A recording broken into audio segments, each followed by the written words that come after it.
اعوذ باللہ من الشیطان الرجیم، بسم اللہ الرحمن الرحیم۔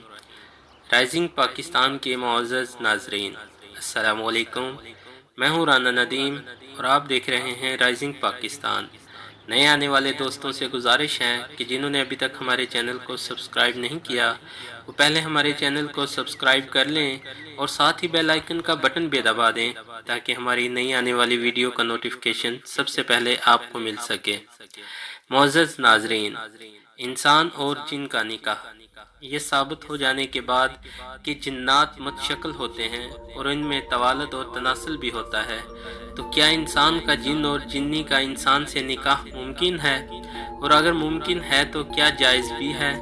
جناب رسول صلی اللہ علیہ وآلہ وسلم نے ارشاد فرمایا، جب بلا بسم اللہ کے کوئی اپنی عورت سے جمع کرتا ہے تو شیطان اس کے پیشاب کے سوراخ میں داخل ہو کر اس کے ساتھ جمع کرتا ہے۔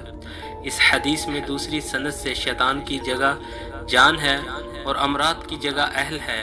اس حدیث کو مجازی معنی پر بھی محمول کر سکتے ہیں، جس سے بے برکت ہونا مفہوم ہوتا ہے۔ مندرجہ ذیل آیت میں بھی اس طرف اشارہ ملتا ہے کہ ان کے ساتھ مال اور اولاد میں شریک ہو جا۔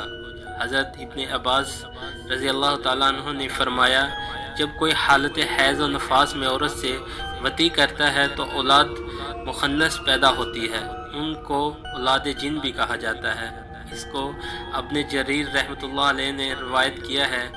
ہمارے نزدیک یہ چیز قاعدہ کلیہ کے طور پہ نہیں ہے، زیادہ سے زیادہ اکثری قاعدہ کہا جا سکتا ہے۔ امام مالک رحمۃ اللہ سے کسی نے دریافت کیا، کیا ایک جن نے ہماری لڑکی سے نکاح کا پیغام دیا ہے، کیا یہ جائز ہے؟ فرمایا، دینی اعتبار سے تو کوئی حرج نہیں، البتہ میں اس کو مکروہ سمجھتا ہوں، کیونکہ وہ جب جن سے حاملہ ہوگی اور اس سے پوچھا جائے گا کہ تیرا شوہر کون ہے، وہ کہے گی جن ہے، تو اس سے اسلام میں فساد پھیلے گا۔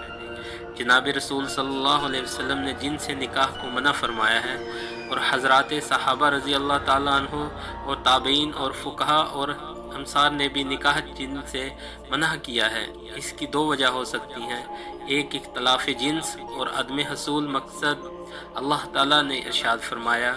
امید کرتے ہیں دوستو آپ کو ہماری ویڈیو پسند آئی ہوگی۔ اگر ویڈیو اچھی لگے تو دوستوں کے ساتھ شیئر کریں اور لائک کریں اور کمنٹ میں اپنی رائے کا اظہار ضرور کریں۔ شکریہ۔